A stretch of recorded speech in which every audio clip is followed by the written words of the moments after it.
नमस्कार दोस्तों।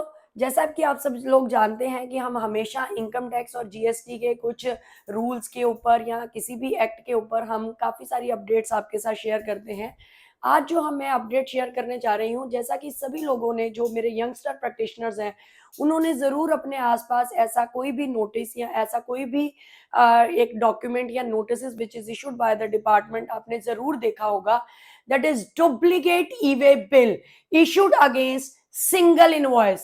B clear, duplicate e-way bill against single invoice. तो इसके बारे में आज हम जानना चाहेंगे कि कौन से ऐसे पॉइंट्स हैं या कैसे हम इस चीज से अपने क्लाइंट को, अपने जो हमारे क्लाइंट्स हैं उनको हम कैसे बचा सकते हैं।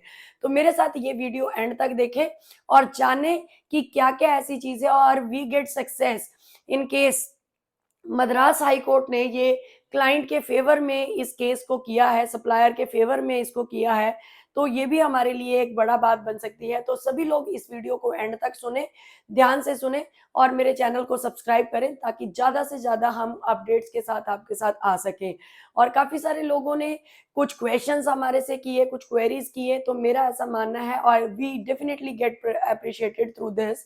सो सभी इसी तरह से हमें कुछ भी क्वेरीज और क्वेश्चंस करते रहें और हमारे दिए हुए नंबरों पर हमें कॉल भी कर सकते हैं या हमारे चैनल को फॉलो कर सकते हैं। तो जानिए क्या है वो। जैसा कि आजकल तो मैं मानूं कि ऐसा नहीं होता कि अगर आपके पास सिंगल इनवॉइस है तो आप मल्टीपल बिल्स जनरेट नहीं कर सकते, क्योंकि ई-वे बिल का जो साइट है वो ऑटोमेटिकली आपको ये बता देती है कि against this invoice bill e-way bill has already been generated. But in the earlier years, in the year 1920 और 2021, ऐसा पॉसिबल नहीं था। और जैसा कि मैंने अपने आसपास देखा, समटाइम्स ऐसा होता है कि हम जो भी सामान की हमारा मूवमेंट ऑफ गुड्स अगर हुआ तो पार्ट ए के साथ साथ पार्ट बी भी जनरेट हो गया। और जब पार्ट बी जनरेट हुआ तो माइट भी उसका रीजन ये था कि एक लोकल गाड़ी सामान लेकर गई, उसके आगे फिर से कोई भी ट्रक या बिल्टी ने जाना था, लेकिन ऐसा हुआ नहीं।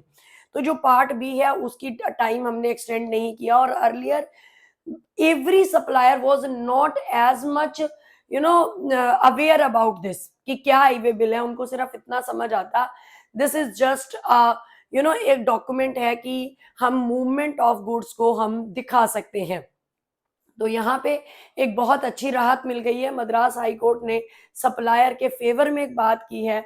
उन्होंने कहा है कि अगर आपने जो ई-वे बिल जनरेट कर दिया है और मल्टीपल्स में कर दिया, जैसे एक एम्प्लॉय था जिसने गलती से 5-6 टाइम्स एक सिंगल इनवॉइस के लिए अगर ई-वे बिल बना दिया, तो उस केस में सप्लायर की कोई गलती नहीं है, क्योंकि movement of goods has taken place only once, not thrice, not 4 times. So इस केस में हम ऐसा मान सकते हैं कि जो गलती है, या जो हम ये बात कहें कि जो हमारा इस तरीके से कह सकते हैं कि जो डिपार्टमेंट है उसको कोई भी आप कहें कि रेवेन्यू लॉस नहीं है। This is just a clerical mistake. और इस बात में डिपार्टमेंट भी सुनता है। एक मतलब ये जो हम कंसर्न केस की बात कर रहे हैं, इसमें उन्होंने रिट फाइल की ये बताते हुए कि हमने गलती से ये ई-वे बिल मल्टीपल जो है वो इशू हो गए हैं, तो इसके अगेंस्ट गवर्नमेंट ने सुना भी है। सो हमारे आसपास अगर आपको ऐसे कोई भी नोटिस आपको मिले तो आप उसके लिए एक रिप्लाई सबमिट कर सकते हैं। अगर जेन्युइनली एक सिंगल बिल गया और single he movement of goods हुआ तो आप उसकी समरी जो है वो आप डिपार्टमेंट के साथ शेयर कर सकते हैं। और अगर आपको किसी भी इसके बारे में कोई भी डिटेल चाहिए तो आप हमें कमेंट बॉक्स में लिख सकते हैं। धन्यवाद।